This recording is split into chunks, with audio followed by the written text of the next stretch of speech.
So for the specifications I have for this lab, basically what I do have is an EliteBook 8540W laptop. It comes with 16 gig of RAM and it's Intel Core Quad i7. So currently we have 320 gig of disk drives locally. Will be installed Windows XP or Windows Ultimate 7 for the base OS. And then I attached it with the 2 terabyte external USB drives. That's going to be used for the same options. We're going to install FreeNAS, OpenFiler, or Starwind iSCSI product. Depends what I want to install. And for the requirements to go forward, I assume that you know how to install a VMware Workstation 7, a PC or laptop, runs on Windows XP or 764-bit. As much RAM as possible, for 4 gig plus is recommended. And you need to download the ISO image try versions. If you don't have any serial keys, you can download it online. And then you need to download the vSphere package informations and all the try versions and ISO images located on this website right here. This is where you can download VMware Workstations, vSphere, ESXi, and vCenter, everything all in one place. Same to this is a subscription free trial version here that you can try and download. Once you get all the ISO images and the installation files in one place, we can start launching the VMware Workstation, and then from there we just go ahead and create virtual machines. Alright, let's get started. Okay, so assuming you install VMware Workstations correctly, this is what you should be able to see when you first launch. You have three options. One is a new virtual machine, a new team, open existing VM or team. Basically, we're going to start from scratch, so we're going to create a new virtual machine. Just click on this. And then you have two options. One's typical or one is custom. Custom is for advanced if you want to configure the hardware settings. Right now, I just go ahead at typical. Just click next. Here's the mount point for the ISO image or the CD-ROM of the media that you want to install. I choose to install later, so click next. The guest operating system choice, you have different flavors: Microsoft, Linux, Novell, Sun, and VMware EXX. You can choose all flavors options down here. So in this case, we're going to deploy Windows 2008 R2 64-bit, and I'm just click next. And this I need to give it a server name, so this I'm going to give it, it's called a DC01. And I want to browse to a location where I can store these VMs. I'm going to create a folder called lab, and within that folder we're going to place this DC01 server in here. Okay, and then click next. For the disk space, by default, it gives you 40 gig for 2008 R2. So you can change it to 20 or 30 or 25, depends how you want it. But right now, I just go ahead and use 40 because I have so much disk space. So just click next. And here is the final summary. I just go ahead and want to customize the hardware. Click on that.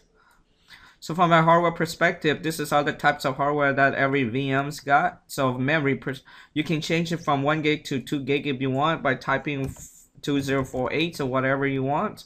For this lab, I just want a 1024, which is 1 gig. Virtual CPU, you can change it to from 1, 2, 4, or 8 processors if you want. For this lab, 1 is good enough. For CD-ROM, this is what I just mentioned. You need to mount the ISO image.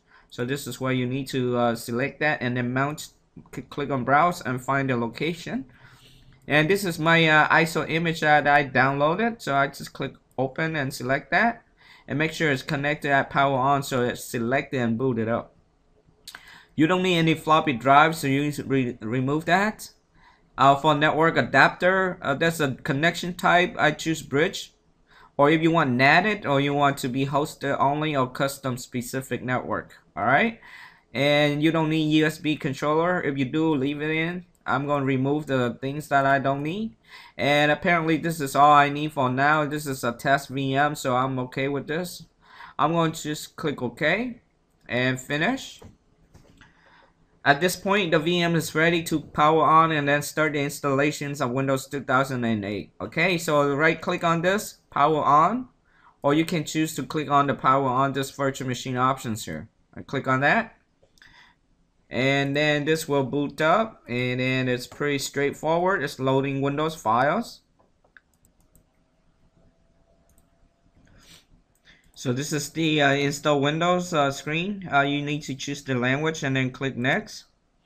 Here you only have one options installed now. Just click on it. Now it starts setting up the installation phase.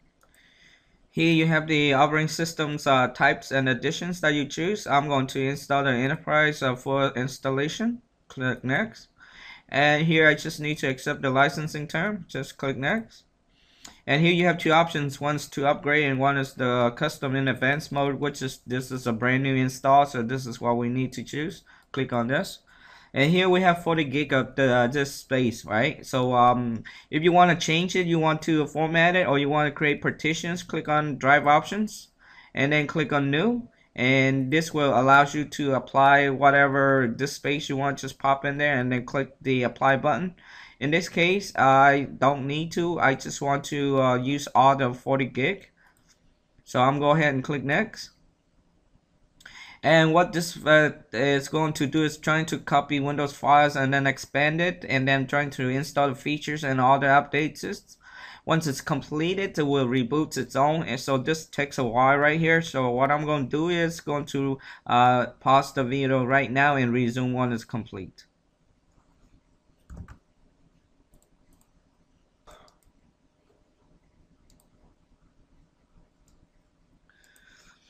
Okay, so the basically the installation is completed. So basically you have to just type in the password to log in. Just click OK, and then type in the new password, and then repeat, and then just click the arrow button, and that should be done. Your password been changed, and click OK. And it's trying to prepare for your desktop, which is your first login prompt. At this point, it's basically your server has been completely installed. All you have to do is change the TCP/IP informations, and then the server name, and then you'll change the time zone. That's pretty much it.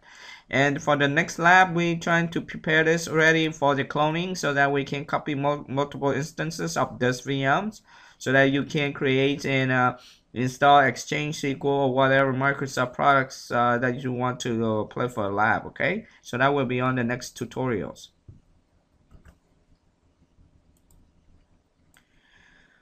Okay, so here's your first login. Let's try to install VMware tools. Just click on VM, install VMware tools options, and then just open the CD-ROM.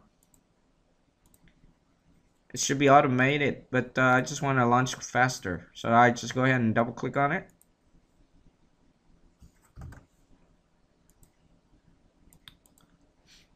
Okay, so just click next at the wizard, and here we have three options. I'm going to use the typical next, and then ready to install this fairly quickly.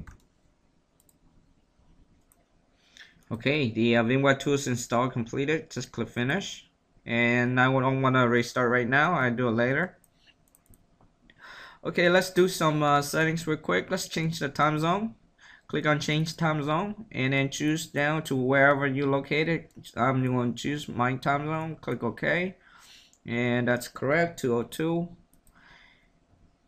Now let's change the IP settings on this one real quick. Right click on this. I'm going to change this to prod label, and I'm going to change the IP address.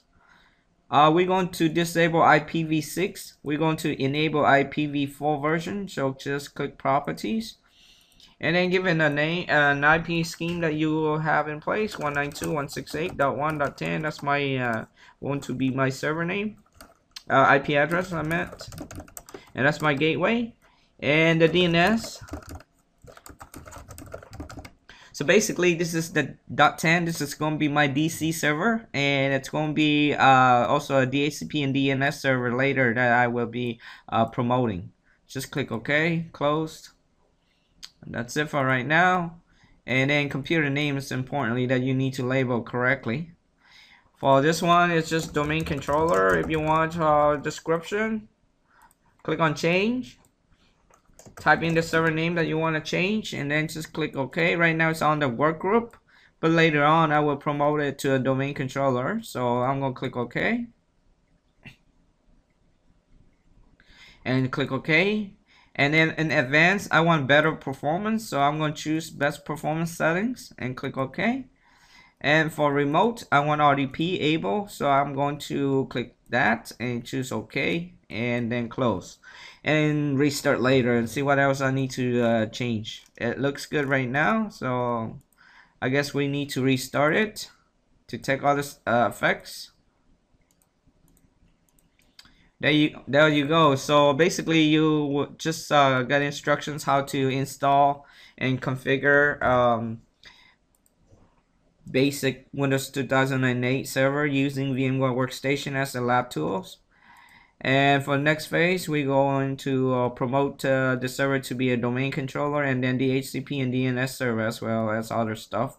And I will have a lot more upstairs to come. So stay tuned, okay? Well, thanks again. This is Stefan, and you can visit us at VMware.net. Bye now. This is our website here. It's VMware.net. We are the IT knowledge base network. We have about 60 plus authors worldwide. They specialize in major areas in VMware, Citrix, Microsoft, Oracle, Cisco, UCS, and SAN storage security, all aspects. So our goal is to present and post other IT related materials to you free online. So speaking of authors, I'm part of the authors, and my name's Stefan Nguyen, and I'm currently in Orlando, Florida, and I'm certified in VCP, VSP, VSTP, CCA, CCEA, MCP, CCNA, and A+. I'm also awarded for VMware vExperts 2009. My current role is a solutions architect. So I've been in IT for past 10 years in terms of consulting, architecture, implementation, and administration and project management for small to large corporations, from government, education, financial institutions. And I'm specialized in VMware, Citrix, and Microsoft products, as well as securities and other third parties. So I hope with my background and experience, I will be able to contribute some of the contents that I think it's worth for the beginner phase to the advanced phase. So stay tuned with me, and the rest of my authors will, spend some time on the free time and contribute. Okay, so let's get started. Look at the